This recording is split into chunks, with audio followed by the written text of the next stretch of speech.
부활하신 예수님의 명령을 따라서 120명의 성도들은 예루살렘을 떠나지 않고 마가다락방에 모여서 기도하기 시작을 합니다.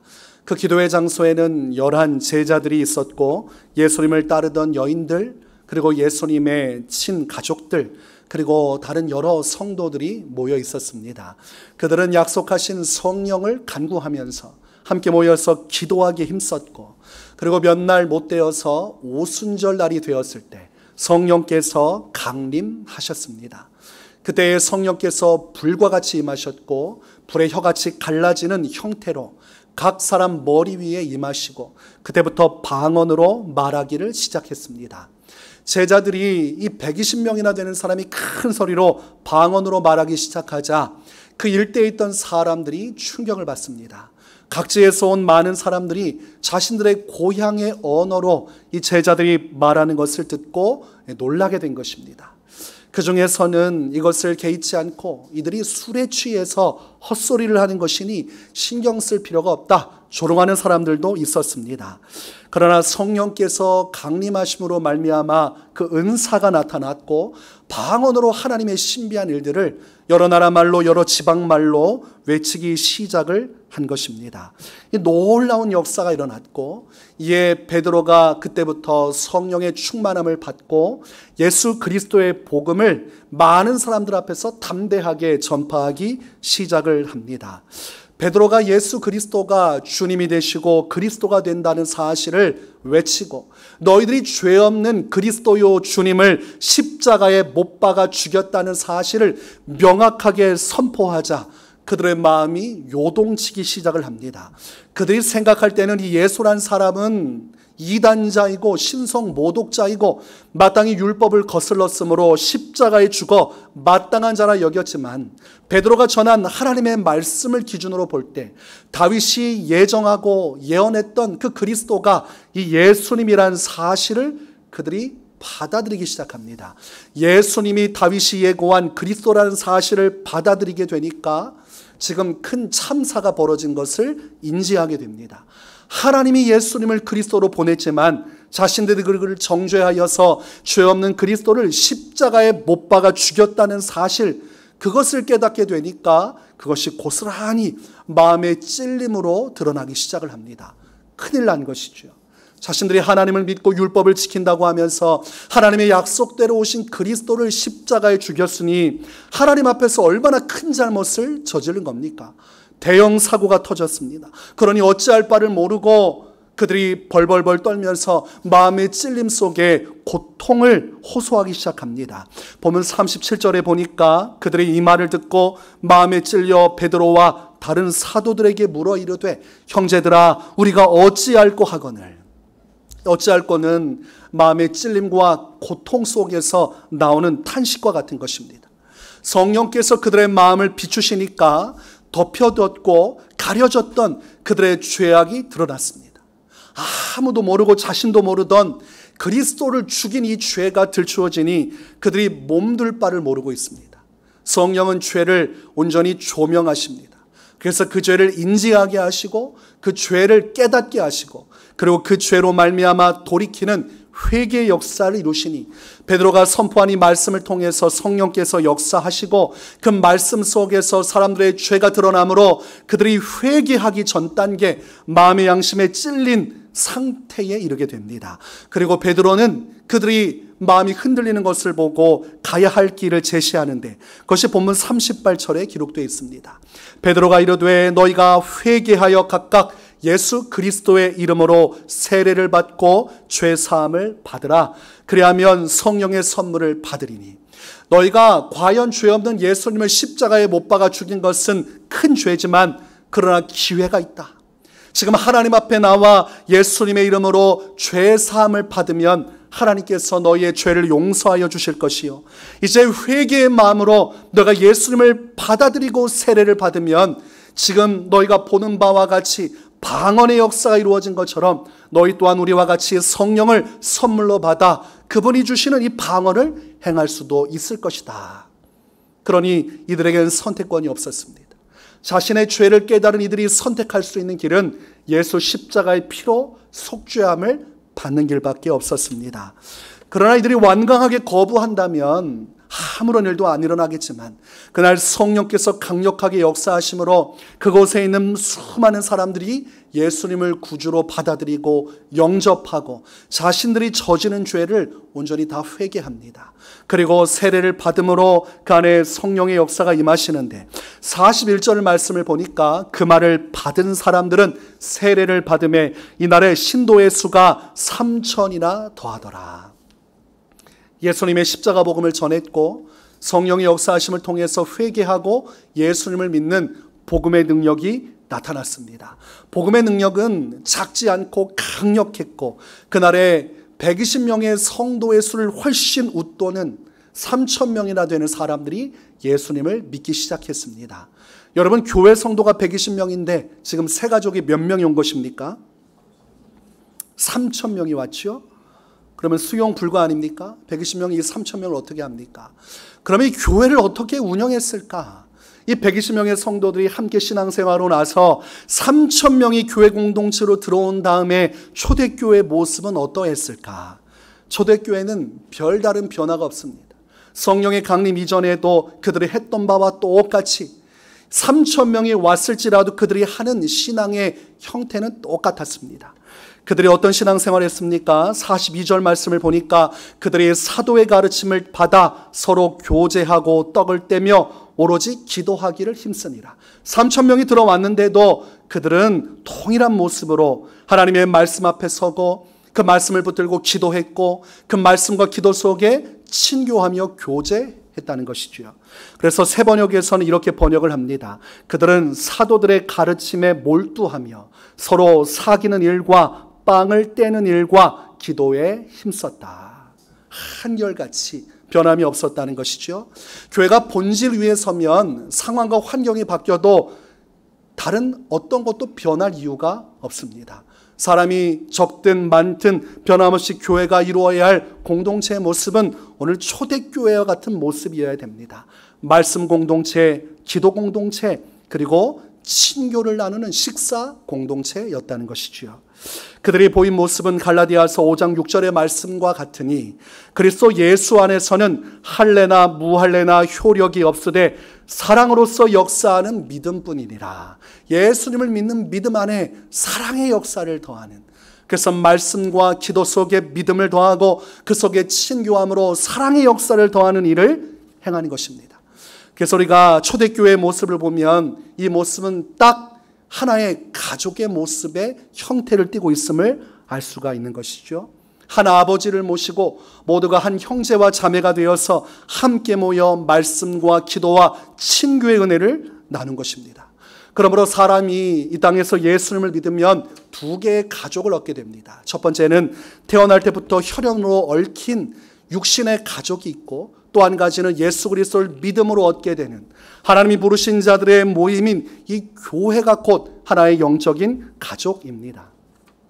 그러므로 우리는 두 개의 가족에 속해서 인생을 살아가고 목사님, 장로님, 권사님, 집사님, 모든 성도님들이 온전히 하나인 영적인 가족으로 부름을 입는 것입니다. 그러므로 태어날 때 좋은 가족을 만나는 것도 복이지만 예수님을 믿음으로 좋은 교회를 만나 아름다운 영적인 가족을 이루는 것도 복입니다. 그러므로 여러분은 어떤 사람입니까? 훈련이 잘 되지 않았어요. 좋은 교회에 다니는 것이, 영적인 아름다운 가족을 만나는 것이 복이라면 여러분은 어떤 사람입니까? 너무 이렇게 강조해서 이를 악물고 복받은 사람 이렇게 말씀하시는 거 아니에요? 우리가 참 예수님 안에서 복을 받은 사람이죠. 좋은 교회를 만나고 이 성경적인 공동체를 이루는 그 교회 소속 안에서 우리가 하나의 부름을 받았다는 것은 감사한 일입니다. 그래서 영적인 가족으로 부름받은 교회는 온전히 하나로 연합을 해야 하는 것입니다. 건강한 가족은 하나됨, 연합이 있습니다. 서로 함께 똘똘 뭉치고 함께 모든 문제를 헤쳐나가고 세상이 아무리 각박하고 어려워도 자신의 가족끼리 모였을 때 그 안에서 무한한 위로와 사랑 안에서 그렇게 인생을 살아가지 않습니까? 교회도 우리 영적인 가족도 건강한 공동체를 이룬다면 함께 연합하고 하나 되는 역사를 이루어야 하는 것입니다. 에베소서 4장 15절과 16절은 이렇게 말씀합니다. 오직 사랑 안에서 참된 것을 하여 범사에 그에게까지 자랄지라. 그는 머리니 곧 그리스도라. 그에게서 온몸이 각마디를 통하여 도움을 받음으로 연결되고 결합되어 각 지체의 분량대로 역사하여 그 몸을 자라게 하며 사랑 안에서 스스로 세우니라. 그러니까 우리가 어떤 연합을 이루어야 되냐? 예수 그리스도가 머리 되시고 우리가 한 몸을 이루는 각 지체가 되어서 각자가 온전히 각 마디마디가 연결되므로 영양분을 공급받아 온몸이 잘 성장하고 자라는 것처럼 우리가 하나의 가족이라면 예수님을 머리로 하여서 하나로 끈끈이 연합해서 그래서 영적인 나눔을 통해 신앙의 성숙으로 나아가야 한다는 것입니다. 또한 에베소서 2장 21절과 22절에서는 이렇게 말씀합니다. 그의 안에서 건물마다 서로 연결하여 주 안에서 성전이 되어가고 너희도 성령 안에서 하나님이 거하실 처소가 되기 위하여 그리스도 예수 안에서 함께 지어져 가느니라. 우리의 연합은 함께 지어져 가는 것입니다. 예수님을 믿는 것은 나 혼자 동떨어져서 내 믿음으로 신앙의 길을 가는 것이 아니라 우리 교회 공동체적 연합, 한 영적인 가족으로서의 온전한 연합을 통해서 성령이 거하시는 처소로서 예수님 안에서 지어져 간다는 것이죠. 건물과 건물이 연결해서 성전이 되는 것처럼 각 성도 한 사람 한 사람이 모여서 거룩한 처소가 되어 하나님께서 거하시고 역사하시는 이 거룩한 하나님의 사람으로서 공동체로서 함께 지어져 가는 것입니다. 그러므로 나 혼자 예수 믿고 나 혼자 예수 믿다가 나 혼자 천국 가는 것이 아니라 우리가 교회 공동체로서 함께 예수님을 믿고 함께 신앙의 여정을 걷고 함께 천국의 문을 열고 함께 나아가니 이 땅에서 교회는 온전한 가족이라 끊어놓을 수 없는 예수님 안에서 하나됨의 역사를 이루어야 하는 것입니다. 그래서 초대교회의 모습은 어땠어요? 흩어지지 않고 함께 모여서 믿음의 역사, 한몸 공동체의 역사, 함께 성숙하고 성장하는 역사를 추구했습니다. 환난의 때가 오면 이 복음을 전파하기 위해 각자 흩어졌지만 흩어져도 또 교회로 함께 모이면서 각 지역마다 교회를 세우면서 교회적으로 하나님의 나라 일을 이루었지 단독으로 하지 않았습니다. 성경 말씀을 보면 본문 46절에 날마다 마음을 같이하여 성전에 모이기를 힘썼다. 의지적으로 노력했다는 것이죠. 집에서 떡을 떼며 기쁨과 순전한 마음으로 음식을 먹고 말씀과 기도와 친교를 성전에서도 행하였고 성전으로서 부족하니 각 집에서 모여서 우리가 하나의 교회이니 교회 성전뿐만이 아니라 집에서 모여도 교회 아닙니까? 예수님을 믿는 믿음의 성도들의 모임을 교회라고 일컫습니다. 그러므로 어떤 건물에 있든지 성도들이 모이면 그게 교회입니다. 성전을 도외시하지 않고 성전에 일차적으로 모이고 그곳에서 말씀, 기도, 교제 그리고 또 흩어지면 각 가정에서 모여서 하나됨의 역사를 계속 이루었다는 것입니다. 우리가 그런 존재라는 것이죠. 그래서 우리는 서로가 어떤 마음을 가져야 돼요? 한 가족이라. 여러분, 가족이 온전히 연합하려면 무엇을 해야 됩니까? 마음의 문을 열어야 됩니다. 마음의 문을 열지 못하면 그 가족 건강한 가족이 될 수 없고 대화가 이루어질 수 없고 나눌 수 없고 소통할 수 없고 미래를 향해서 함께 나아갈 수 없습니다. 부부간에도 함께 아무리 붙어 있어도 마음의 문을 열고 대화를 나누고 친교의 과정을 거치지 않으면 부부라고 하도 원수보다 더 나쁜 관계, 서로를 이해하지 못하고 서로 다른 방향으로 이 고통 속에 살아가니 우리 교회가 온전한 가족을 이루고 연합을 이루고 성숙을 이루려면 마음의 문을 열어야 됩니다. 이것은 일방향이 아니라 쌍방향이어야 하죠. 어떤 성도님들은 목사님의 일방적인 어떤 사랑을 받기를 원해요. 더 많은 관심과 사랑을 받기 원합니다. 목회자가 사랑을 베풀고 관심을 갖는 건 맞지만 이것은 역시 쌍방향이어야 이 관계가 유지될 수 있고 또 아름다운 건강한 관계를 이룰 수가 있는 것입니다. 서로 간에 목회자로서 사랑을 베풀면 성도도 목회자를 향해 마음의 문을 열고 사랑을 베푸는 일을 행해야 합니다. 뿐만 아니라 성도와 성도 관계 관계도 똑같습니다. 한 사람이 마음의 문을 열고 다가갔는데 다른 성도는 마음의 문을 꽉 닫고 있으면 그 관계가 온전히 연합될 수가 없어요. 그렇죠? 마음의 문을 열어줘야 상대방도 다가올 수 있는 것입니다. 그러므로 우리가 온전한 교회 공동체를 이룬다는 것은 서로 간에 노력을 해야 하는 겁니다. 나도 마음의 문을 열고 또 상대방도 마음의 문을 여는 것이죠. 우리가 예수님을 믿는다는 것도 결국은 마음의 문을 열 때에 이루어집니다. 요한계시록 3장 20절에 볼지어다 내가 문 밖에 서서 문을 두드리노니 누구든지 내 음성을 듣고 문을 열면 내가 그에게로 들어가 그로 더불어 먹고 그는 나로 더불어 먹으리라. 예수님께서 마음의 문을 노크하신다는 겁니다. 내가 너의 구주요 그리스도로 너의 인생의 구원자가 되기를 원하는데 너 마음의 문을 열고 나를 영접하고 믿겠느냐? 그럴 때 마음의 문을 활짝 열고 예수님 오십시오. 내가 예수님을 믿고 따르겠습니다. 이 마음의 문을 열 때 성령의 능력이 흘러들어가고 구원의 여명이 비추어진다는 것입니다. 이 구원의 단계도 그러하다면 예수님 안에서 부름받은 성도의 관계, 이 성령 공동체의 관계도 똑같은 것입니다. 서로가 서로 간의 마음의 문을 열어야 그 안에서 하나님의 은혜가 흘러가고 사랑의 역사가 흘러가고 믿음의 역사가 흘러가고 함께 일을 이룰 수 있는 것입니다. 그런데 이렇게 이야기를 해도 받지를 못하는 분들이 있어요. 목사님, 말씀도 좋고 기도도 좋은데 친교는 싫습니다. 저는 그냥 혼자 조용히 예수님 믿고 혼자 교회 와서 예배하다 가고 싶고 누구도 말 거는 거 싫어합니다. 신방도 원치 않고 교제 모임도 원치 않고 그저 가만히 내버려 두시면 제가 알아서 헌금도 하고 신앙생활도 할 테니까 누구도 제게 관심을 안 가졌으면 좋겠습니다. 이렇게 이야기하신 분들이 있어요. 그런 삶을 추구할 수도 있고 과거의 공동체 안에서 받은 상처가 있기 때문에 두려운 마음이 그렇게 이야기하는 걸 수도 있습니다. 싶은 마음속으로는 이해하는 마음을 갖지만 그러나 그것이 성경적인 결론은 아닙니다. 내가 무엇을 이야기할 수 있고 또 무엇을 공감할 수도 있어도 중요한 것은 그것이 성경에서 말씀하는 길인가, 이것이 우리가 결정지어야 할 결론에 이를 수 있는 유일한 방법이 되어야 합니다. 하나님의 말씀 앞에서 우리 교회가 각 성도가 어떤 신앙으로 나아가야 되는가 말씀으로 비추어 봐야 한다는 것이죠. 제가 청년 시절에 신앙생활 열심히 했지요. 신학생으로서 정말 하나님을 만나고 예수 그리스도 안에서 성령의 은혜를 체험하면서 목회자로서 부름을 받아 신학교에 왔습니다. 얼마나 뜨겁겠습니까? 그러던 중에 제가 서빙고에 있는 온누리교회 청년부 찬양팀에 소속을 두고 한 1년간 그 청년부 예배에 참석했습니다. 아무래도 장차 이 찬양에 대한 관심이 많다 보니까 대형 교회는 어떻게 찬양팀을 운영하는가 너무 궁금했어요. 지금 아니고서 사역을 시작하면 교단도 다르고 또 거리도 문제가 있기 때문에 조금 젊고 자유로울 때 신학생 때 한번 가서 그 큰 교회에 한번 시스템을 배워보자. 그래 갔습니다. 가서 찬양팀이 진행되는 걸 보면서 깨달은 것은 별다를 바가 없구나. 사람 사는 것은 다 똑같구나. 누가 찬양팀원이 되는지가 중요하지 찬양팀이 특별한 것이 없구나. 그래서 그곳에서 어쨌든 귀한 재능을 가진 분들과 교제하면서 신앙을 했지만 제 마음속에는 그래도 선이 있었습니다. 선. 찬양팀 모임 할 때 그 모임 와서 예배만 준비하는 것 가지고 그 다음은 저는 관심이 없었어요. 말씀과 기도가 중요하지 괜히 시간 낭비할 필요가 있겠는가.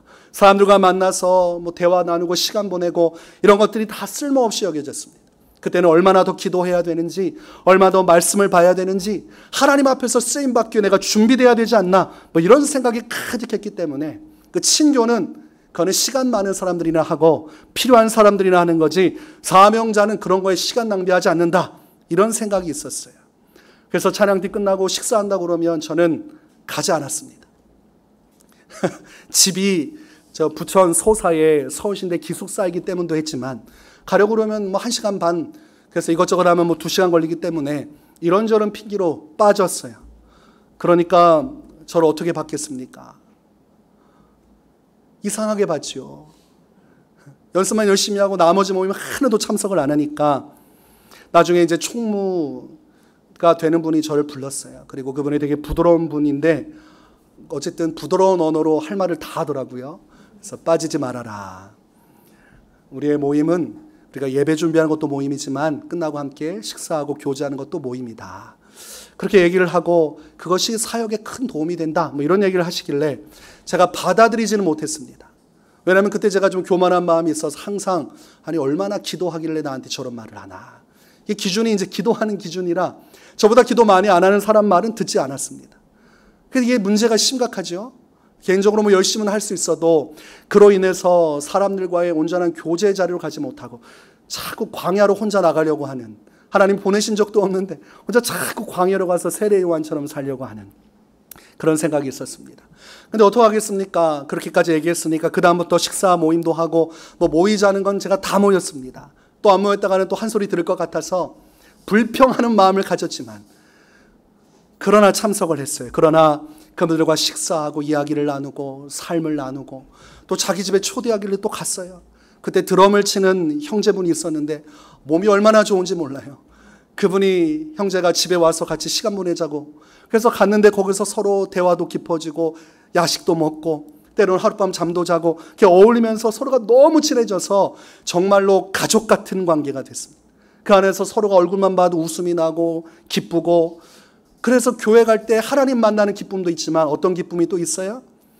교회 우리 찬양팀원들 만나는 기쁨이 있어요. 교회 누나들, 형들 그곳에서 다들 제가 그때 신학생 때라 20살 초반이었는데 다 대학생 이상인 줄 알고 말을 못 놓고 다들 이렇게 어려워했지만, 그러나 저보다 10살 넘는 그 형 누나들이 항상 사랑으로 보듬어주면서 그 안에서 아하, 이 친교의 기쁨이 이것이고, 또 그 기쁨 속에서 사역이 더 즐겁게 시간 가는 줄 모르고 이루어지고 함께 이루어가면서 이래서 친교가 중요하구나. 그때 처음으로 제대로 교회 공동체의 친교의 의미를 깨달았습니다. 말씀과 기도 중요하지만 그것만 거룩하고 영적인 것이 아니라 성도 간의 교제도 거룩하고 영적인 것입니다. 그러므로 성령이 강림하신 초대교회는 말씀과 기도만 행하고 각자 흩어져서 알아서 한 것이 아니라 말씀과 기도를 행하고 나서 그 모임 그대로 함께 떡을 떼면서 교제했어요. 그 안에 친분을 나누고 사귐을 갖고 마음이 하나가 돼서 그 마음 가지고 또 말씀을 함께 듣고 그 말씀 붙들고 함께 기도하고 또 함께 기쁨을 나누면서 계속해서 말씀과 기도의 연합 간에서 믿음의 역사는 사랑의 역사를 통해서 앞으로 전진해 나아갔다는 것입니다. 그게 무슨 의미가 있는가 이렇게 반문하실 수도 있겠습니다. 그러나 이렇게 말씀과 기도와 친교가 연합이 되면 어떨 때 특별히 의미를 발휘하냐면 위기의 순간이 찾아올 때 폭발력을 교회가 지니게 됩니다. 사도행전 12장 말씀을 보면 헤롯 왕이 교회를 핍박하기 시작을 합니다. 사탄 마귀가 헤롯 왕을 충동질해서 초대교회에 성령의 불이 타오르는 복음의 역사가 일어나는 교회를 짓누르기 시작을 합니다. 이 정치 세력을 가지고 교회를 짓누르기 시작하니까 교회가 속수무책으로 당할 수밖에 없습니다. 세상 권력이 칼과 창으로 교회를 찍어 누르고 첫 번째로 순교한 이가 바로 요한의 형제 야고보 사도였습니다. 교회의 리더격인 사람들이 존경하고 의지하는 야고보 사도를 헤롯 왕이 불러내서 칼로 죽였습니다. 그러니 교회가 얼마나 침체되고 이 마음의 두려움이 엄습했겠습니까? 그러고 나서 거기서 끝나지 않고 베드로 사도까지도 감옥으로 잡아두고 6월절이 지나고 나면 죽일 생각을 가지고 있었습니다. 그때의 초대교회가 이 속수무책인 상황에서 무엇을 했는가? 함께 모여서 베드로를 위해서 기도를 하기 시작했어요. 평상시에 말씀과 기도와 친교로 온전히 하나의 연합을 이루었던 이 교회였기 때문에 위기가 찾아오고 사탄의 공격이 교회를 흔드니까 그들이 그 응집력을 가지고 하나님 앞에 메어 달려 기도하기 시작을 했습니다. 사도행전 12장 5절에 이에 베드로는 옥에 갇혔고 교회는 그를 위하여 간절히 하나님께 기도하더라. 하나님 앞에 온전히 모여서 이 요한의 집 마가의 어머니 집에 모여서 가정에서 계속해서 하나님께 기도하기 시작했어요. 그곳에서 똑같이요 말씀과 기도와 친교로 계속해서 음식을 나누고 서로 격려하고 위로하면서 우리 기도합시다. 말씀을 읊조리면서 말씀 붙들고 기도합시다. 그렇게 기도하기 시작했고 그 기도가 결국은 베드로를 살렸습니다. 하나님께서 그 교회의 연합된 기도와 하나님의 연합된 간구 속에 하나님의 천사를 그 감옥으로 보내서 베드로를 깨워 일으켜 감옥문을 다 여시고 안전하게 나올 수 있게 해주셨어요. 사도행전 12장 12절을 보면 깨닫고 마가라는 요한의 어머니 마리아의 집에 가니 여러 사람이 거기에 모여 기도하고 있더라. 베드로가 감옥에 갇힌 순간부터 감옥에 나와서 시내에서 정신을 차리고 자기가 본 천사와 탈옥하는 과정이 이것이 환상이 아니라 실제라는 것을 인지할 때까지도 교회는 모여서 기도하고 있었습니다. 그리고 마가 요한의 어머니 마리아의 집에 들어가서 문을 두드릴 때도 그들은 모여서 기도하고 있었다고 성경은 말씀합니다. 그것이 교회가 가지고 있는 폭발력입니다. 위기의 순간이 오면 이 연합됨을 통해서 어둠의 권세와 싸워 이기고 교회 공동체적인 영적인 능력을 발현하는 것이죠. 평상시 다 흩어지고 각자 신앙생활하면 환란이 오면 다 와장창 깨집니다. 서로 간에 신앙이고 뭐고 각자 살기 위해 걸음아 나 살려라 도망가지만 교회가 건강한 온전한 영적인 가족을 이루어서 연합을 이루고 한 몸의 역사를 이루고 말씀과 기도와 친교 안에서 연합을 이루면 어떠한 세력이 들어와도 어떠한 사탄의 시험이 와도 그 교회는 흔들리지 않습니다. 그래서 예수님은 내 교회는 음부의 권세가 어찌하지 못하는 능력으로 서게 되리라 말씀하신 것입니다. 예수님의 교회, 예수님께서 핏값으로 주고 사신 부름을 받은 영적인 하나의 가족이요 한 몸을 이룬 교회가 온전한 연합을 이룰 때 음부의 권세는 교회를 흔들지 못하고 교회는 마침내 주신 사명을 이루며 그 믿음 속에서 영생의 문을 열고 영광의 자리에 이르게 되는 것입니다. 이 초대교회가 이렇게 연합을 하고 하나가 되고 한 가족으로서 영적인 은혜를 나누니까 어떤 일이 벌어집니까? 세상 사람들이 감동을 받기 시작했어요. 본문 47절을 보니까 하나님을 찬미하며 또 온 백성에게 칭송을 받으니 주께서 구원받는 사람을 날마다 더하게 하시니라. 말씀과 기도와 친교를 통해서 하는 것이 무슨 의미가 있는가 싶지만 세상 사람들이 볼 때에 마음에 감격을 준 것이죠. 그들이 말씀과 기도 속에 연합하여 거룩한 백성이 되고 세상 속에서 빛과 소금으로 살아가고 그들이 밝은 얼굴로 세상에서 빛의 모범이 되는 삶을 살고 또 교회에 와서 그 은혜의 풍성함을 누리며 행복해하는 모습을 보면서 세상 사람들이 나도 저 교회 가고 싶다. 나도 저들처럼 저렇게 살고 싶다. 교회가 얼마나 좋은 것이기에 저렇게 사람들이 해와 같이 밝은 모습으로 저렇게 아름다운 모습으로 이 세상 살다가 저 공동체로 가서 그렇게 기뻐하고 즐거워할까? 외로운 내 인생 나도 교회 가서 이 구원의 은혜에 참여하고 싶다는 마음을 가질 수밖에 없는 것입니다. 그래서 교회가 어떻게 부흥하냐고 물어본다면 초대교회처럼 교회를 세우면 됩니다. 방법을 알 수 없는 것이 아니라 방법이 다 나와 있어요. 하나님의 정확한 말씀이 선포되고 그 말씀을 사모하여 듣는 일에 최선을 다하고 들은 말씀을 붙들어 함께 모여 기도하기에 힘쓰고 그 은혜가 충만함 가운데 서로 간의 사귐과 교제에 이 하나됨의 역사를 통해 계속해서 모이기에 힘쓰면 간에서 성령의 발현하심을 통하여 세상 사람들이 결국은 교회의 빛 가운데로 어둠을 떠나 빛으로 들어오는 역사가 이루어진다는 것입니다. 처마만 제대로 자리를 잡아놓으면 비가 올 때 동네 개구리들이 처마 밑으로 다 들어오죠. 교회가 든든한 울타리가 되어서 하나님의 은혜의 역사를 이루면 세상 불신자들이 교회에 와서 이 사모함이 생길 수밖에 없습니다. 나도 이곳에서 정말 행복하게 신앙생활하면서 하나님을 믿고 싶다. 그 여러분들이 예수님을 전할 때 어렵지 않을 거예요. 여러분의 삶을 통해 드러난 예수 그리스도를 보고 그들도 함께하기를 원하여 이 공동체로 오게 될 것입니다. 여러분, 우리는 각자 신앙생활하도록 부름받지 않았습니다. 사단이 가장 좋아하는 교회는 각자 신앙생활하는 교회입니다. 서로 소통하지 않고 교제하지 않고 더 좋은 것은 말씀도 이상하게 전하고 또 기도도 잘하지 않고 흩어지고 각자 세상살이 하다가 각자 교회 와서 가끔씩 예배하고 흩어지면 그 교회는 사탄이 가장 좋아하는 교회입니다.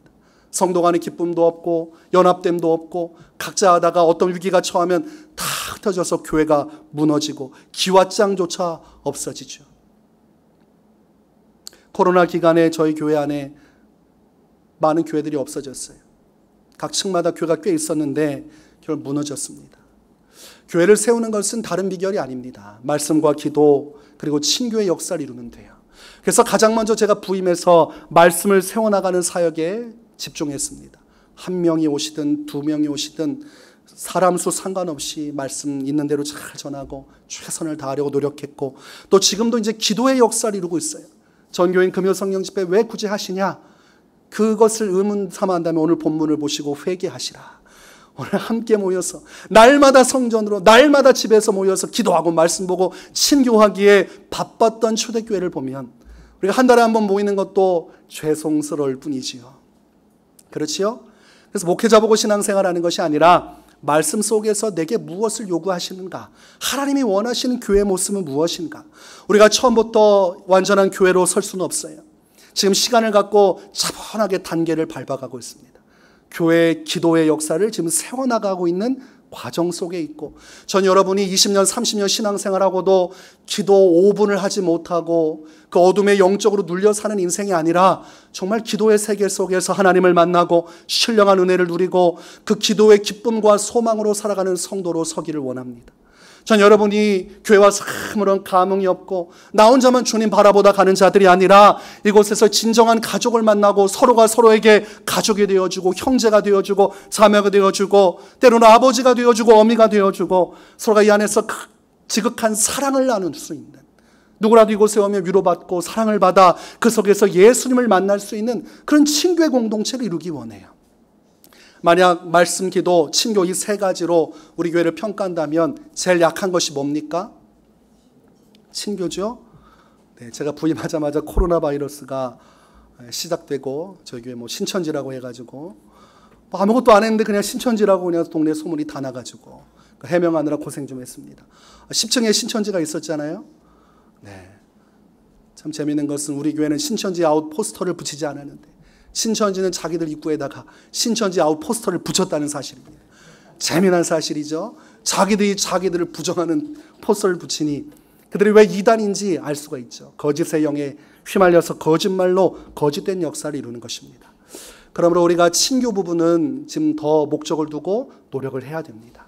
오늘 우리가 예배 끝나고 굳이 날 더운데 평상시도 안 모이다가 왜 갑자기 또 식사 교제를 하고 또 속으로 왜 모이냐 묻는다면 오늘 본문을 보시면 답이 나오는 것입니다. 우리가 앞으로도 계속 이런 역사를 이룰 것이고 그런 교회로 세워나갈 겁니다. 여러 가지 우리가 교회를 세워나감에 있어서 성가대 가 계시죠. 교회학교 가 계시죠. 찬양팀 가 계시죠. 그래서 밥을 해서 좀 밥을 먹어야 되는데 밥을 하려고 보니까 앉아 계신 분이 없어요. 안 그러면 제가 주방에 가서 밥을 해야 되는데 저도 또 바쁜 터라 그렇게 못해요. 그래서 일단 급하게나마 도시락에도 시켜서, 도시락 얼마 들었냐고 했더니 어제 얼마 들었다고 하더라고요. 핸드폰을 놓칠 뻔 봤습니다. 이렇게 많이 들면 안 되는데. 물론 엄청 좋은 걸 준비하진 않았지만 이거 빨리 시급하게 또 식사하는 문제도 해결을 해야겠다는 생각을 합니다. 그래서 여러분 한 마음으로 우리 교회에 가야 할 길이 어디에 있는지 이 초대교회 모습을 통해 발견하시고 그 목적을 향해서 느린 걸음으로처럼 보이지만 분명한 계획을 따라가고 있습니다. 성령 인도하심을 통해 여러분들 떨어져 나가는 사람 없도록 여러분 천천히 보면서 제가 이끌어가고 있어요. 그래서 우리가 이 믿음과 소망 가지고 우리 예수 그리스도 안에서 한 가족이라 온전한 연합을 이루어서 하나님의 뜻을 성취하는 건강한 교회로 설 수 있기를 주님의 이름으로 축원합니다.